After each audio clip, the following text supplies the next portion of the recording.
El informe que presentó la comisión especial que usted presidió señala que pareciera que alrededor de Monómero se montó una estructura para favorecer una toma hostil por parte de la empresa Nitron.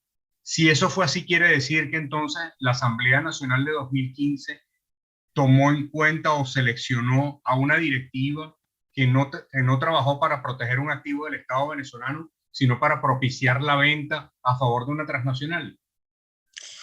No, yo no creo para nada que esa sea la intención de la Asamblea Nacional del 2015. La verdad es que no, yo puedo contar con el compromiso de cada uno de mis colegas diputados. Ahora, sí existen particulares que están asociados, obviamente, en algún momento a factores políticos de los cuales nos llama muchísimo la atención su accionar.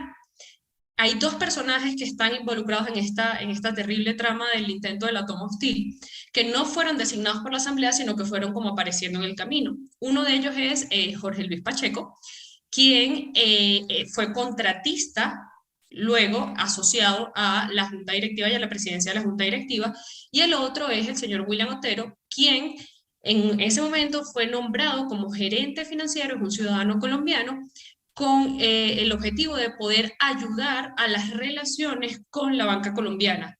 Yo estoy segura que la Asamblea Nacional y el gobierno interino siempre ha tenido como objetivo el poder blindar estos activos. La directiva nombrada por la Asamblea Nacional que preside Juan Guaidó es la responsable de esos nombramientos de estas dos personas que usted señala.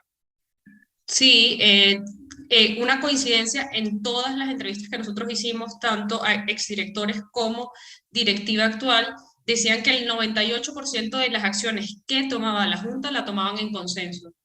Y por eso es que nosotros decimos una y otra vez que el mayor problema de Monómeros ha sido la excesiva politización, en donde no solamente tenían que ver con la junta directiva, sino que por los testimonios que nosotros recogimos, existía injerencia política de distintos factores en las áreas comerciales, en todas las áreas gerenciales, en la parte productiva. Entonces, la excesiva politización yo creo que ha sido el mayor problema en Monómeros.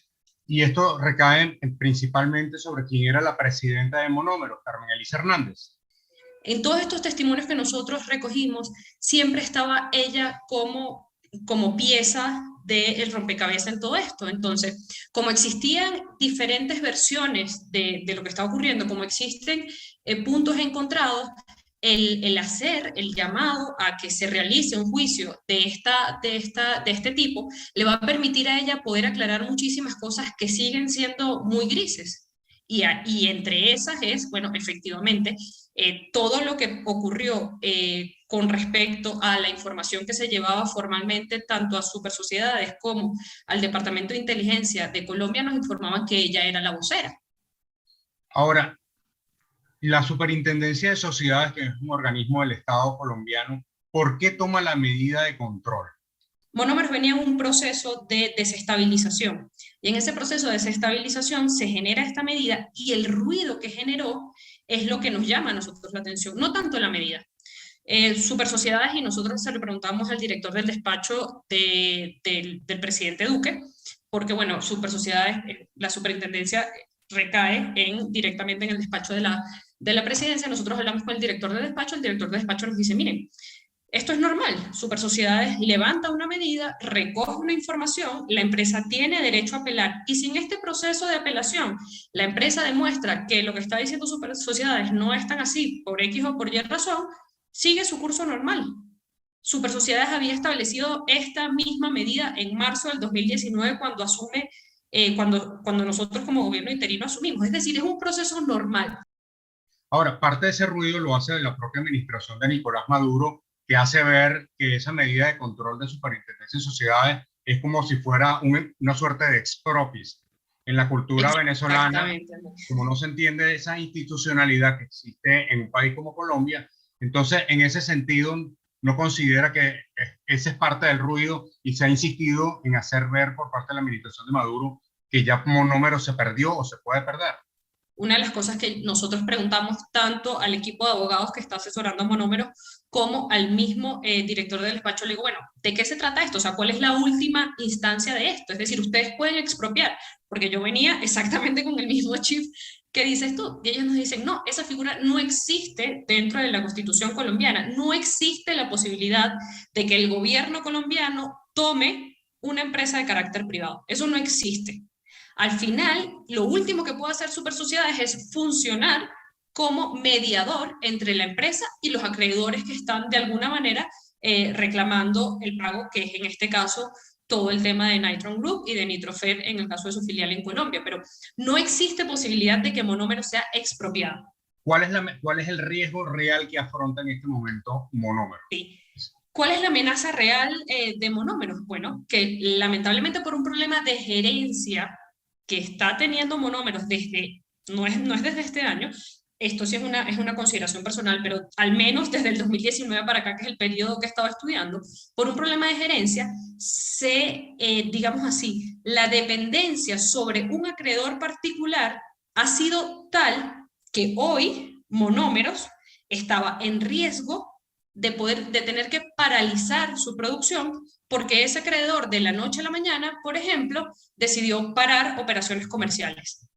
Era un acreedor, un proveedor, perdón, que tiene más del 70% de la materia prima de Monómeros, la servía a este proveedor. ¿Cómo se genera esa deuda con esta empresa? ¿Es esta administración o esto viene de la era en la cual él estaba bajo el control de la administración de Nicolás Maduro?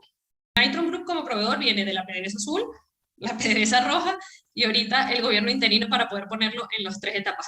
Usted afirma que Monómeros no está en quiebra. Entonces, y no solamente lo afirmo yo, lo afirma, a ver, nosotros esta pregunta se la hicimos a todos. El que era el director de despacho en ese momento, John Goycochea, a la ingeniero Carmen Elisa, a la directiva actual, todos coinciden en que Monómero no está en quiebra. Monómero tiene un problema de flujo de caja, que es completamente distinto. ¿Qué rol jugaba John Goycochea en Monómero? John fue el director de despacho durante el 2019, que fue el año que el gobierno interino, el director de despacho del gobierno interino, en el 2019, cuando Monómeros asume, o sea, el gobierno interino asume Monómeros. Luego de eso, John forma parte de una cosa que se llama el Consejo Político, que bueno, se encarga también como de visualizar el tema de los activos. Además, este año fue nombrado como coordinador de memoria y cuenta para cada una de esas empresas. Es decir, además estuvo en todas las discusiones políticas. Sin nosotros saberlos, él ha estado como muy enterado y muy al tanto de esto y su opinión para nosotros era importante y él, como te digo, amablemente accedió a las preguntas que le hicimos. Uno de los aspectos que llama la atención es que el embajador Humberto Calderón Berti, cuando actuaba como representante diplomático del gobierno interino ante el gobierno colombiano, una de las denuncias que hizo era la injerencia política que él había visto en Monómero. ¿Por qué eso no se atajó a tiempo y ahora es que vuelve a aparecer? Porque a lo mejor en ese momento se hubiesen detectado esas irregularidades y se frena, pues, esto que estamos viendo ahorita con la empresa. Yo también me hago exactamente la misma pregunta, porque lo que dijo en su momento el embajador, que además es un hombre conocedor del mercado y de la materia, por lo que todos ya nosotros sabemos que es su historial, nosotros lo pudimos identificar en distintos testimonios. Y nosotros hablamos con empleados que tienen más de 30 años trabajando, 16 años trabajando, 25 años trabajando. Y a mí se me caía la cara de vergüenza cuando ellos nos decían, esto ni siquiera en épocas del régimen del chavismo. Nosotros lo único que queremos es que nos dejen trabajar. Corre el riesgo de perderse Monómeros Colombo venezolano si a partir de enero no se continúa con el esquema de gobierno de transición. Yo lo que creo, y es nuestra propuesta del país, que nosotros tenemos que emigrar a algo mucho más sólido que esta inestabilidad que ha ocurrido durante los 2 años. Y ahí es en donde entra nuestra propuesta del fideicomiso. Es decir, poder nosotros tener la asesoría de capital extranjero, del BID o de cualquier otra de estas instituciones, la verdad no estamos como casados a ninguna, que le permita a Monómeros tener el piso necesario para seguir produciendo y que sobre todo eso no vuelva a caer en manos del régimen. ¿Hay posibilidad de que Monómeros siga siendo 100% capital venezolano con operaciones en Colombia? Si hacemos las cosas que tenemos que hacer, estoy convencida de eso. Y para eso, nosotros tenemos que hoy, y es muy importante esto que voy a decir, entender que el principal enemigo de monómeros es Nitron Group y Nitrofert. Estamos hablando de una empresa que se llevó más del 50% de la fuerza de venta de monómeros, con base de datos de clientes y demás. Estamos hablando de una empresa que ha contactado a cada uno de los clientes que tenía monómeros. Estamos hablando de una empresa que se llevó no solamente contratistas, sino al que era su gerente financiero y hoy forman parte de la directiva de esa empresa. Nosotros tenemos que mantener la defensa de monómeros sobre ese grupo. No simplemente venderlo como un tema de un acreedor que está tratando de hacer valer sus derechos. No. Hoy el principal enemigo de monómeros se llama Nitron Group.